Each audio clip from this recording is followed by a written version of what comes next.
The Bengals strung 4 good quarters of football together. They just weren't in the same game, unfortunately, for everyone watching the second half this time. But the Bengals win their 7th straight. Let's get into it. You are Locked On Bengals, your daily Cincinnati Bengals podcast, part of the Locked On Podcast Network, your team every day.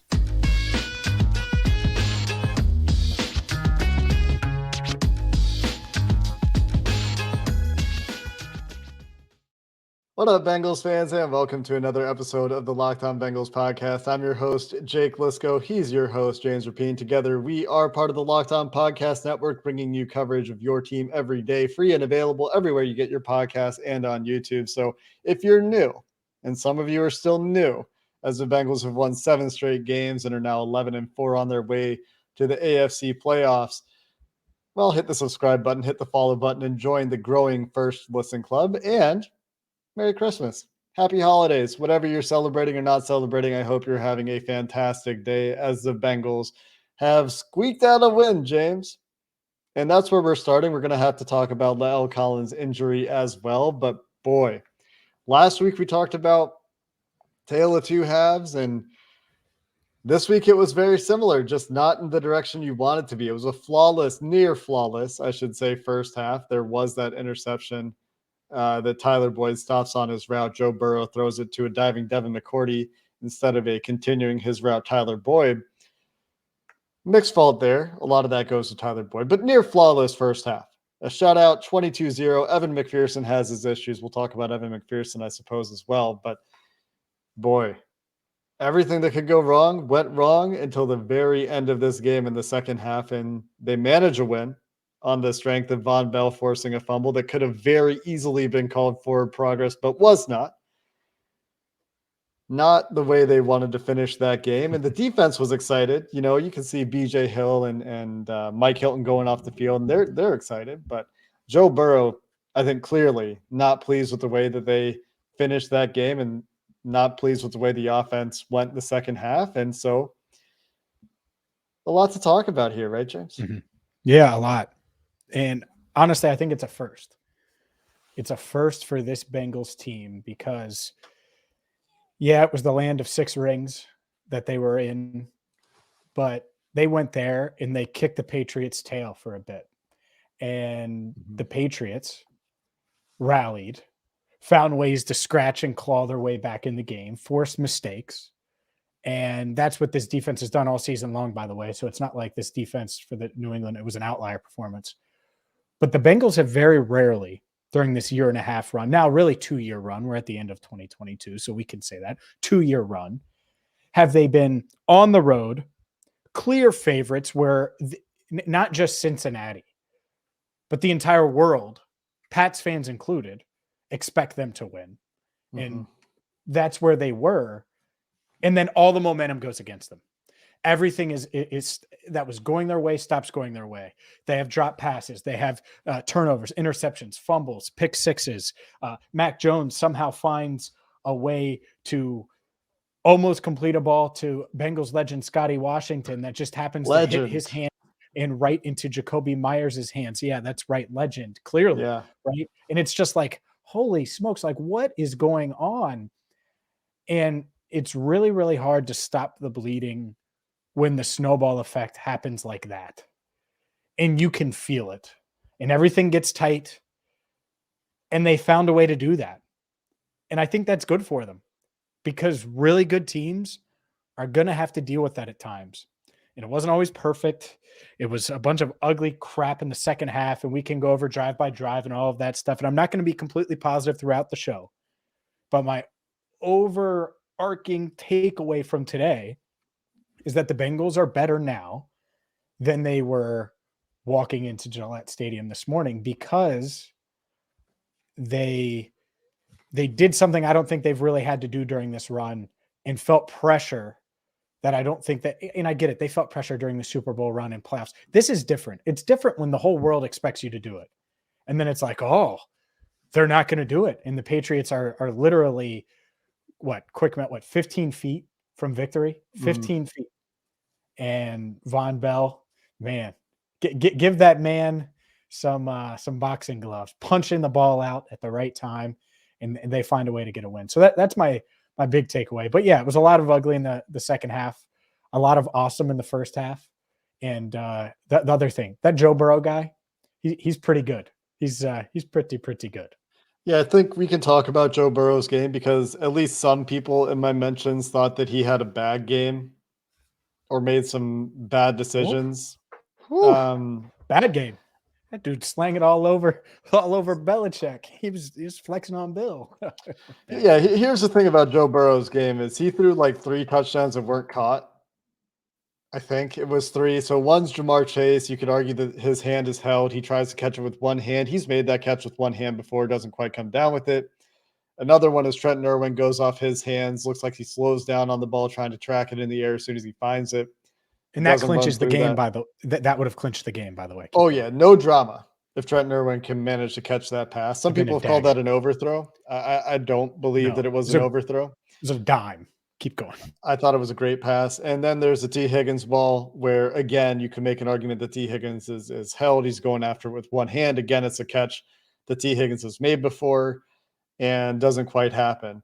Outside of that, he still throws for 3 touchdowns in the first half. 2 of those to Trenton Irwin, which is crazy in a game where all 3 of the starters are active. And I know Tyler Boyd jammed his finger again. No further injury, but it hurt, obviously. And so they had an opportunity, it looked like, to get the starters out of the game a little bit. And so they started to ease him out of the snap count and got Trenton Irwin some extra playing time. But man, the start of this game, they go 5 plays, 78 yards, and T. Higgins looks like a man among boys, literally 7 inches taller than the Patriots corners, who have no chance in hell at getting around to T. Higgins box out on 50-50 balls. And they get away from that a little bit, but they go right back down and score another touchdown on a Trenton Irwin 23-yard pass and, get past a 2nd and 12 in the process there after a delay of game penalty on that drive. They kick a field goal on the very next drive that has a touchdown erased by a Devin Asiasi holding penalty.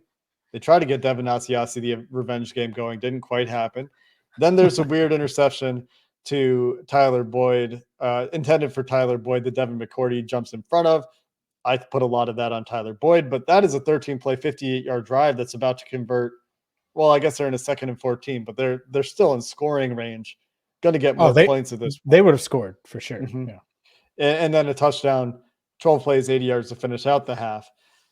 And then they kind of got conservative in the second half, but the first half was clinical stuff from Joe Burrow, from T. Higgins, from the offensive scheme. The only thing that was missing was really the running game, you could say, but it didn't seem like they needed it. The passing game was the extension of the running game in the first half. The defense, for their part, holding the Patriots to a bunch of short drives, 3 and out, 3 and out, 5 and out, 4 plays with a punt. So there was a play that, there was a big play to Kendrick Bourne, the big end around, and then they punt. So pretty good first half, right? And Burrow playing well throughout. It was as good as you could play against this Patriots defense. The Patriots defense is really good. And he was slicing them up, dicing them up. Didn't feel like it in the first half, which is a testament to how well they were playing. Exactly. And La'el Collins goes down, and they're able to move the ball up and down the field. You overcome, Evan McPherson's misses, and it's just like, man, you punch that last touchdown in after the interception, you respond the right way, and you're up 22-0, and it's like, all right. And I didn't expect it. I didn't expect it to be 44-7. Okay, I thought it would be, 35-14 or something like that. I thought the Bengals would score a couple of times in the second half, and the Patriots would get on the board and make it look a little better than it did. But that's the part of it with this Patriots, this opportunistic defense. Why we tried to stress the turnover part of it. You got away with 1 to Boyd, and Burrow was heated at Boyd and kind of animated on the side, animated for Burrow. Mm-hmm. He's not Tom Brady heated, but he was animated for Burrow on the sideline. So I would put that one on Boyd. And you're like, okay, you get away with that one, can't have any more. And they had more. And I think that's a good spot to end it, where we can get to the second half. The good, the bad, the ugly. The good, well, it came at the end. the bad and the ugly, well, there was a whole lot of it in the final 30 minutes of this one, but the Bengals did win.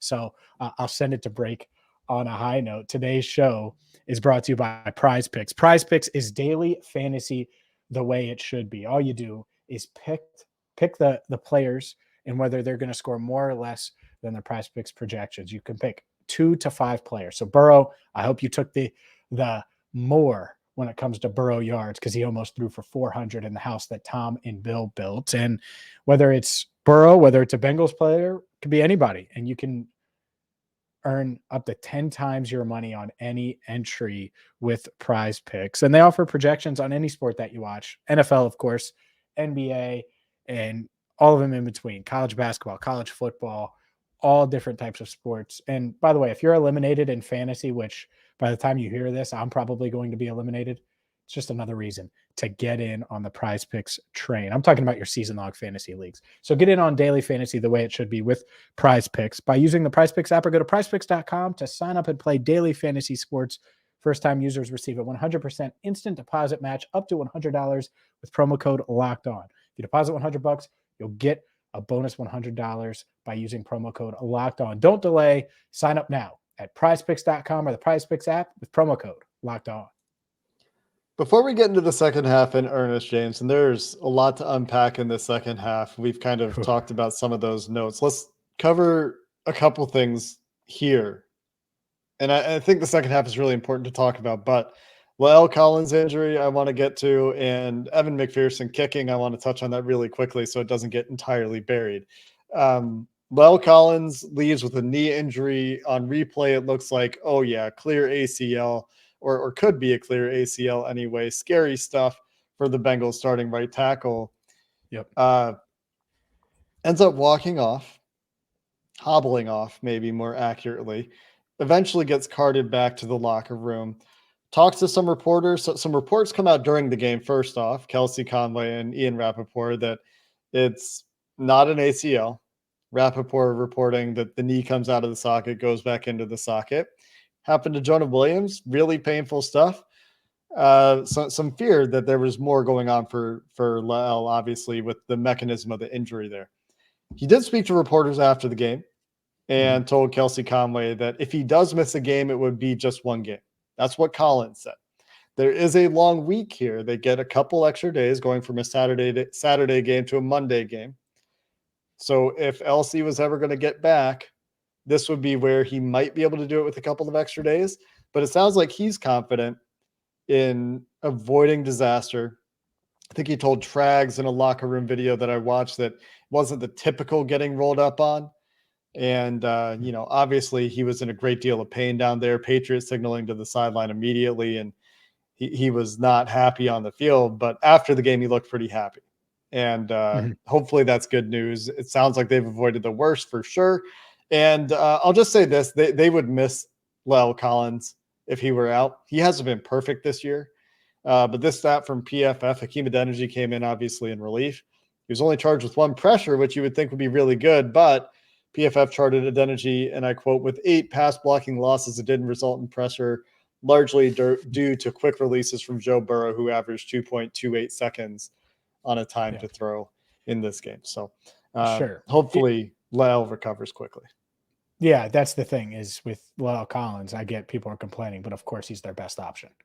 And so you hope to have him out there. Big takeaway here is it feels like he'd be back for the postseason, whenever that is. And if he's back sooner, great, right? You'd love to have him for Buffalo. You'd love for it to be a dislocated kneecap like Jonah, where you put that thing on ice, you let him go. I know it sounds weird to me saying I said it too. But man, just hearing dislocated kneecap out loud just sends a shiver up my spine. Well, because it shifts and it's weird. But if it hasn't hurt any of those ligaments in there or anything, and you could just get him that rest, try to keep the swelling down, and enjoy and embrace this long week, you have a shot. Now, it is worth noting with La'el that he's obviously dealing with multiple health things right now, and that's why they've given him that extra rest all season long, and he's played through it. I also know this. People I think because he doesn't practice all the time, that he isn't a dog. I think what he's playing through, he's a dog. Yeah. So if he can go, I think he's going to go. And so it'll be interesting to see how this week plays out. Obviously, we'll keep you up to date here on Locked On Bengals. You cannot say that these players aren't tough. Tyler Boyd playing with that finger. He's got a brace on In the his middle cold. finger.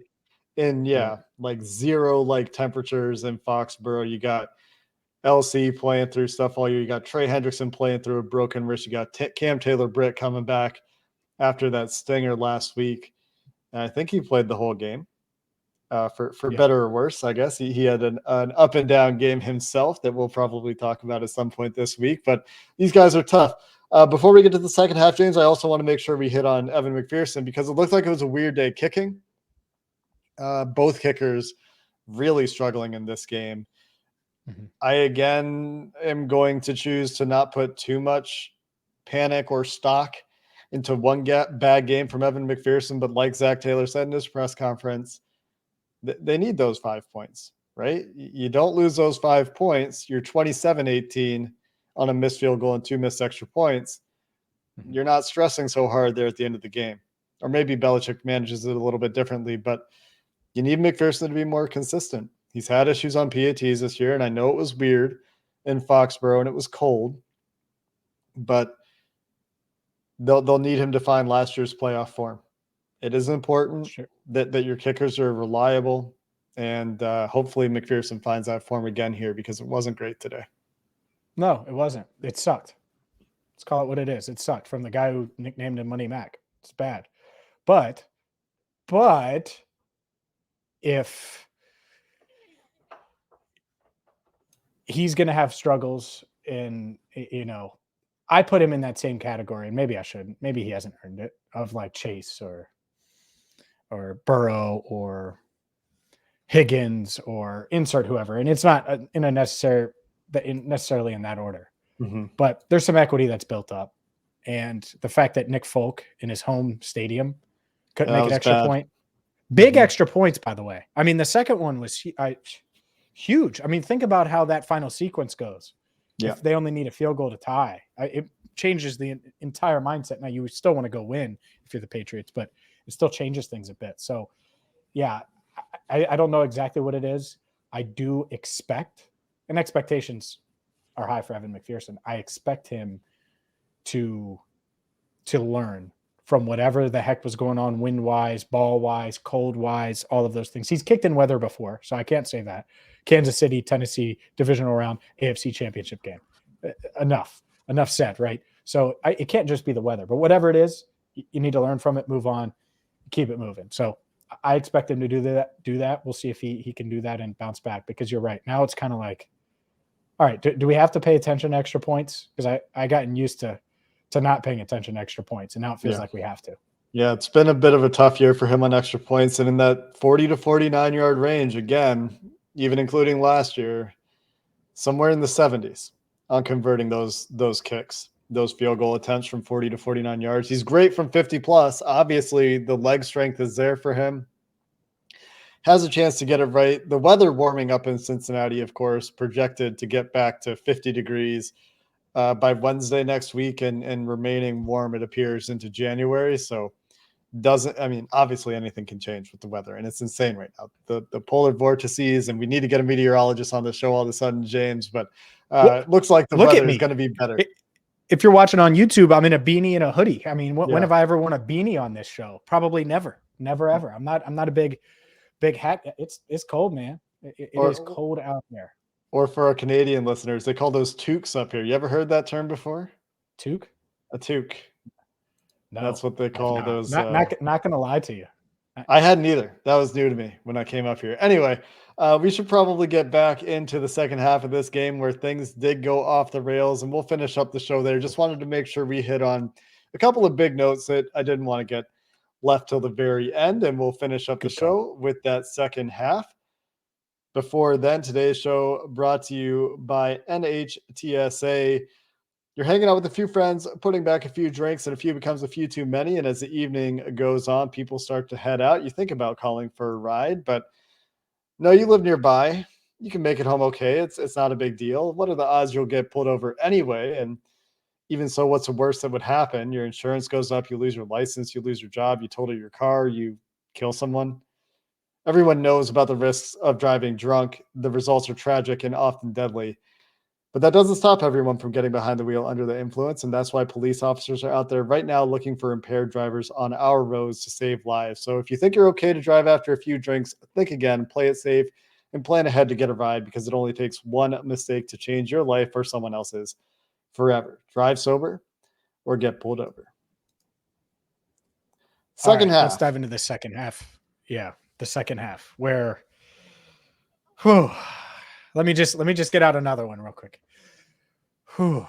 Yep. Right. I mean, that's what the second half was. I mean, Jeremy Rao compiled, Fox 19 compiled all those Joe Burrow sighs and deep breaths. Yeah. And that was every single Bengals fan across the world in the second half, especially in that fourth quarter. Let's start with the pick six, because that's kind of what changed things. If the Bengals had just punted the entire second half, it doesn't come down to sigh time. And instead it did. The pick six, obviously, Burrow and Chase were on different pages. Burrow, not super animated on this one, but was certainly surprised Chase didn't stop. Yeah, this is and two kept running straight. the go route. Yeah.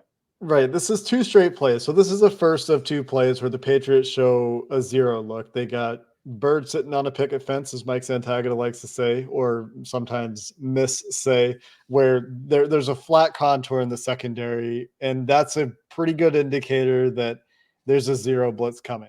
The first one, they show this zero blitz, they bring the zero blitz. I think everybody came, maybe one guy dropped out, but it looked like they brought everybody, which means that everybody out there is in man. And Burrow sees it before the play. He communicates something to his teammates on offense. Maybe Jamar Chase doesn't hear it. Maybe he does. Maybe he hears it and still thinks that he needs to keep going on that go route. Joe Burrow throws it up on a back shoulder, and Marcus Jones, who has been picked on in this game and had been picked on in this game, had given it up to T. Higgins in this game. Just sits there, and Jamar Chase runs by him, and the ball comes down into his hands like a gift from above. The very next third down, and we'll get back to this pick six, the very next third down is another zero look, same pre-snap look, but the Patriots drop out of it. Again, Burrow changes the call. It sounds like he's even saying they're in zero. I couldn't hear exactly what he was saying, but I heard zero. He's changing something, yes. And I heard zero over and over, certainly changing something. And it looks like he's got a zero beater on, but whatever he wants isn't there. He turfs it, the Bengals punt. So two straight drives where you see Joe Burrow get got by zero looks. And what does Joe Burrow always, well, what did he famously once say? I guess he doesn't always say it, is you can't zero him. The Patriots successfully showed zero against him twice and got a pick six and a punt out of it. And Joe Burrow chasing down that pick six, not something we'd like to see, colliding with Samaje Perine, who had to be evaluated for an injury after that play and then returned to the game. Mm-hmm. Uncharacteristic Honestly, stuff, throwing off his back foot, just throwing it up there. And him and Chase are usually on the same page. So a lot of times that's even a catch. And in this case, it goes pick six instead. He hit the mess out of Samaje Perine. He obviously wasn't trying to. Yeah. He cracked him. So anyways, I was like, oh, Burrow, are you all right? Like initially in the live. And then they showed the replay and I'm like, oh, Samaje, are you okay? Samaje is a tick 2-2. And he was diving. So he was in a vulnerable spot. Yeah. Samaje's head into Burrow's back. Not great. No, not good at all. Good thing is like you said, both guys were okay. But that's what started the snowball effect. Even tackling him, if it's not a pick six, if it's just a tackle, I think you're probably okay. But they score, they get a little momentum. You're kind of out of rhythm now on offense, and it was the start of what was honestly, it was a nightmare second half, because this offense, you went through the first half possessions, and the second half is bad. It is just awful. So let's do that, right? So they score the touchdown then the first half. Second half starts with the punt. Then you have the pick six, another punt. Evan McPherson. The 3-and-out punt at that. Yeah, their first 3-and-out of the game. Avoided a lot of 3-and-outs lately. Yeah, it was their first 3-and-out of the game. Then Evan McPherson's 43-yard missed field goal. Then you have Jamar Chase's fumble. And now, so missed field goal, fumble. Now they have a chance to go down, take the lead for the first time and potentially win the game. And it took them so long. Their offense is so bad, or the Bengals defense is so stingy, whatever you want to say, that it took them almost the entire clock to do so. Mm-hmm. And, we know what else they did. They punted. Let me ask you this. Would you have ran it 3 times like they did and played it really conservative after the fumble recovery? I would have. And I was thinking, like, people are going to rip Zach if this comes back to bite them. But everything has gone wrong. Like, just lean on the defense one more time. Ask them to get a stop. Make Mac Jones beat you. Take all of their timeouts and run this clock down as far as you can and give them the ball back. Would you have done that, or would you have thrown it? I would have definitely done that on 1st and 10. Max Sharping had a second penalty of the game there. Devin Asiasi and Max Sharping with a penalty for Asiasi and 2 on Sharping in this game as the extra lineman, with Adeniji bumped up to play for Collins, and then Sharping bumped up to play for Adeniji as the extra lineman in those packages. 2 penalties on Sharping, so not a great day for him in a limited role. But after the penalty, I might have considered trying to get a throw in there, just because I was okay with the decision to run for the reason you talked about, because then you're giving the ball back to the Patriots with no timeouts. And if you can hit a good punt, then okay. But I was a little shaky on Drew Chrisman. He hits a good punt, pins it to the sideline. Marcus Jones, who's the Patriots' only dynamic playmaker outside of Kendrick Bourne, apparently, on either side of the ball, can't quite catch the punt, and it goes out of bounds. So the Bengals are rewarded, right, for the decision making to punt it. There's no big return, and the defense just has to hold up. Can't give up a touchdown on 80 yards of field to go with 50 seconds left in the game. 41 seconds left in the game. Yeah. So in that case, it's okay. If they don't have that penalty, then I'm 100% okay with it, because I think there's a pretty good chance you get the first down. But after it's 1st and 15, you're essentially conceding you're not getting the first down unless you bust one off that you're not expecting to, unless you get a big run that is hard to get. And they didn't get it. But I thought in general, they came out a little conservative in the second half. Sure. And it wasn't consistent. It wasn't every play. And like the first drive, for example, they get some first downs. The second drive, they come out and they get a first down, but then they're running it on second and medium.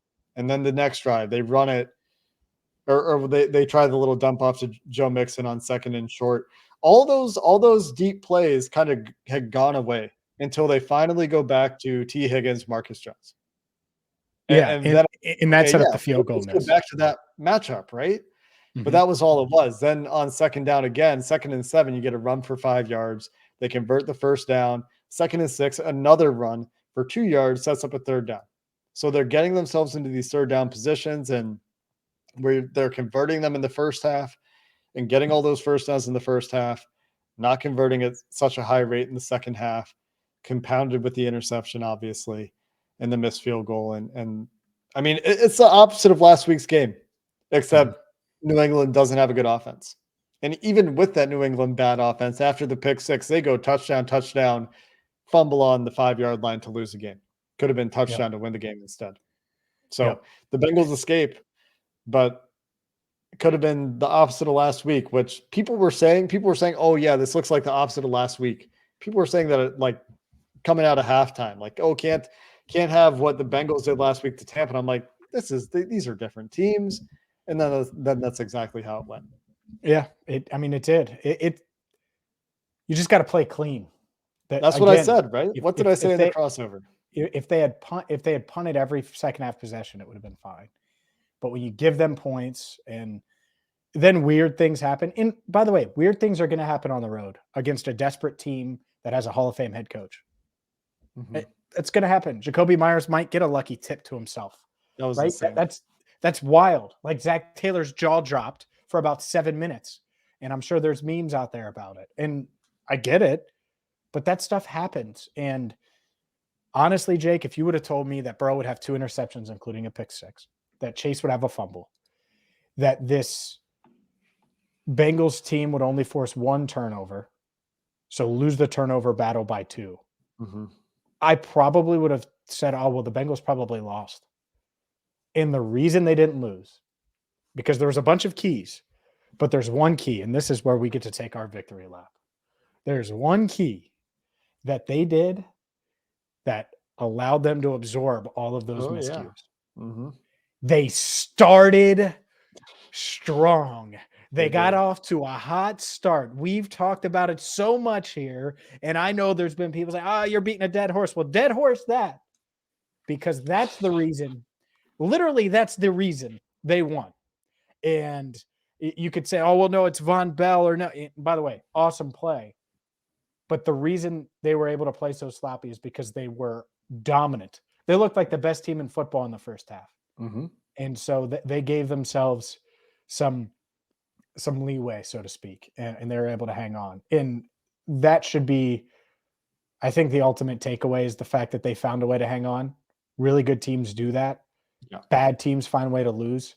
Games like this are just okay teams or just good teams. Great teams escape somehow, some way when you're 15 feet away from losing and snapping your win streak and kissing the number 1 seed goodbye, any hopes of it, and suddenly being the wild card and not in the lead for the AFC North, which was what would have happened if they lost today. And instead you look up and they're still right there in the mix for the 1 seed, right there in the mix for the division, but they have to keep winning. This is the first one that you could say is a very lucky win, in my opinion. This is the first one that really feels like they really escaped. Like they narrowly beat the Titans. They narrowly beat the Chiefs. Those were good games. But this was, the Patriots had the ball. The Bengals are out of timeouts. And the Patriots had the ball on the 5-yard line with under a minute left, about a minute left. I think under a minute left. Mm-hmm. They could have done what the Bengals did to the Chiefs last year, where they managed to score as time expires. And instead you get the Vonn Bell takeaway. And you don't always get those, but this team in this moment did. The resilience is something we've talked about a lot. It was there. One of the things that, we talked about a fast start in the crossover. I also talked about that they'll need to take care of the ball. To have how many times have the Patriots scored in a row on defense now? That's 3 games in a row. And the Bengals should not have been one of those teams to give that up to the Patriots, but they did. And they didn't play a clean game. So you look at the 2 keys that we talked about, right? We talked about a fast start. We talked about taking care of the ball. Luckily, the start was fast enough that them not taking care of the ball didn't quite do them in, even though it maybe should have. And so they're going to take this win. And, all the credit in the world to Vonn Bell. BJ Hill, I think, recovers that fumble to the plays that were made in this game. Again, I think Joe Burrow played a really good game. Stat line aside, like we've talked about some of the plays that he and his receivers left on the field that could have been big plays instead. And we'll see. We'll go back and watch the tape, of course, and keep an eye on Lyle Collins' injury and all these things. And they get out of it.